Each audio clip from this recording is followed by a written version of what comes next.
All right. Hi, everyone. I am Liam, and today we are going to be attempting to use DBT and some open communication and circular questioning techniques as well. Um, all right. Mark and Lisa, thank you both for coming in today. It's nice to meet you. I know it's not easy to make time for this, so I appreciate you being here. And I'd like to hear um, a little bit about what what's bringing you in today from each of you. So Lisa, would you like to start? I don't really want to start. See, this is what I deal with, Liam. That's why we're here, because she doesn't want to communicate and she's having a lot of problems with listening to us by not coming in when she's supposed to with her curfew. She's really doing really bad in school this year. And she got into an altercation with one of the kids at school and was suspended for 3 days. And it's just getting harder and harder. And I'm the primary caregiver. So during the week when her mother's working. And so it's really challenging. And I'd like to see about us getting help. Well, I'm glad you're here. This is a good first step, for support. And I'm hearing from you, Mark, that you're feeling a little overwhelmed with kind of taking on the primary caregiver role when your wife is busy. Yeah, she's working. She works long shifts. And so, Okay. yes. And Lisa, I know therapy is not everyone's idea of a good time, so I get you not wanting to go first, but I would like to hear from you, from your perspective, what is going on and what are some of the challenges in the home and at school right now. I just don't understand how my dad can say that he feels all these things when I'm going to school and all these people are bothering me and my mom is never home. So I'm so stressed. I have so much going on and he just doesn't even listen. So at this point, I don't even know why I'm here. Okay.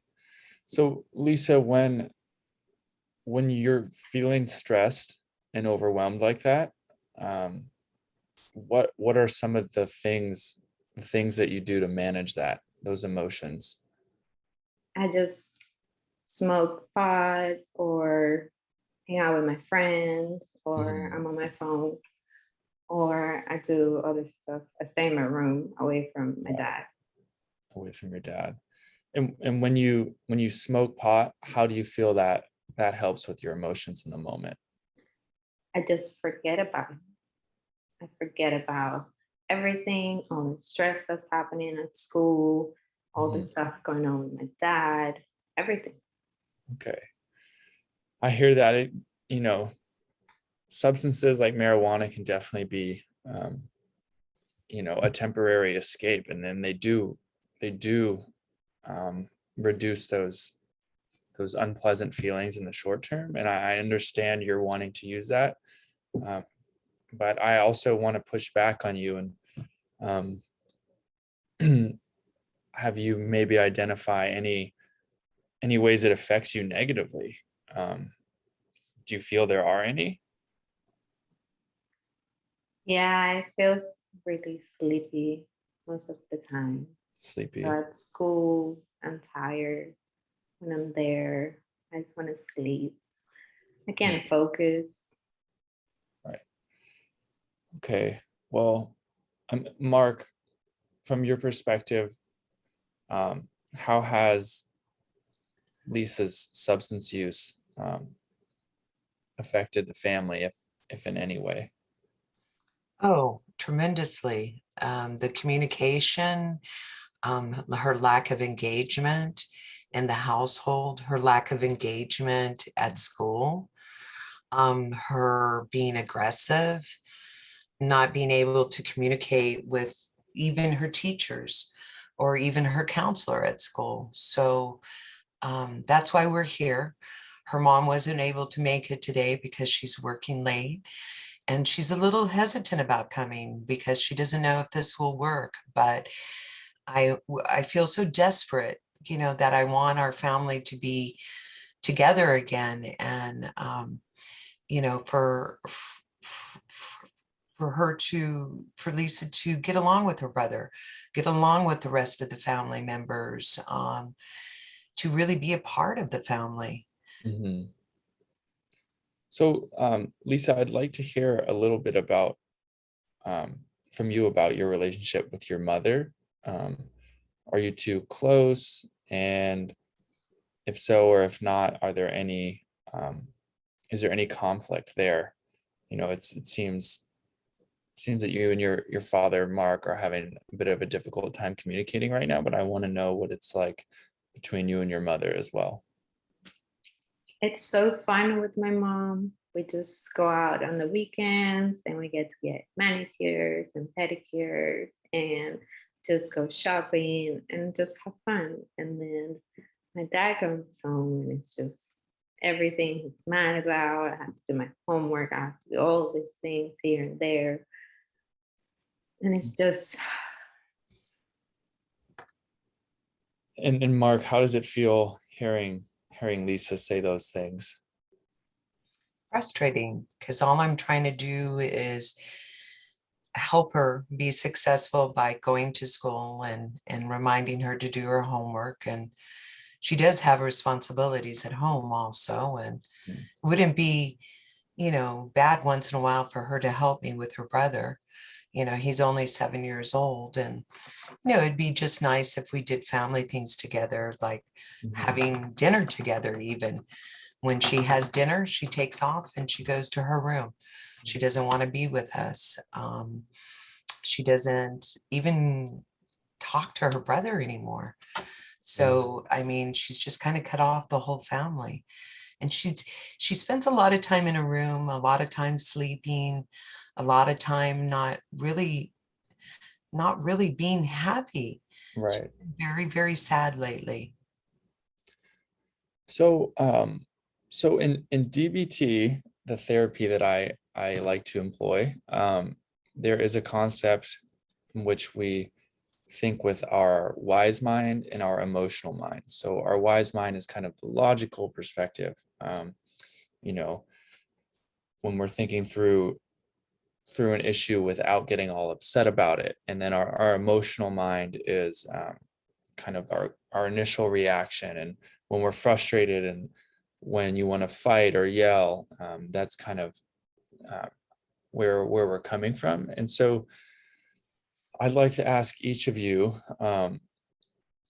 Lisa first, how does it feel to hear these things from your dad, his frustrations and concerns from um, first your emotional mind and perspective, and then also your wise mind? it's from an emotional mind, it's frustrating and makes me angry because I feel like he doesn't understand my perspective. Hmm. But from my wise mind, I I can see how he wants the best for me. Okay. I can see that. And Mark, how, from your perspective, um, you see Lisa struggling a little bit in school, smoking marijuana, but she's also voicing, a lot of stress and anxiety about all the things that she has going on in her life right now. And I'd kind of like to hear your reactions from a wise mind and an emotional mind perspective. Well, from a wise mind, I understand because I once was a teenager myself. And I understand it's a real difficult time in school, and peers, and keeping your grades up. And Mhm. we don't always believe our parents know everything right. My emotional mind is, I'm the parent. This is how we need to have structure. We need to be on a routine and do the things that are expected of you. And so, those are the emotional aspects as a parent. You want to protect your child, but you also want to give them the skills that they're going to need when they get out of high school, when they become adults, and the skills of being able to regulate their emotions and whatnot. So, and being able to be able to communicate that. And she's kind of just shut down. And so with her shutting down, she's not allowing that, that wise mind. She's using a lot of that emotional, and which in turn triggers me, gets me frustrated. And I don't know where to turn because, she's just, I can see it from the perspective of me, but as a male, not as a female. So, that's why I think the relatability with mom is so much better, because the wise mind says, yes, she can relate better with her mom because she's mom's been through that as a young lady going through teenage.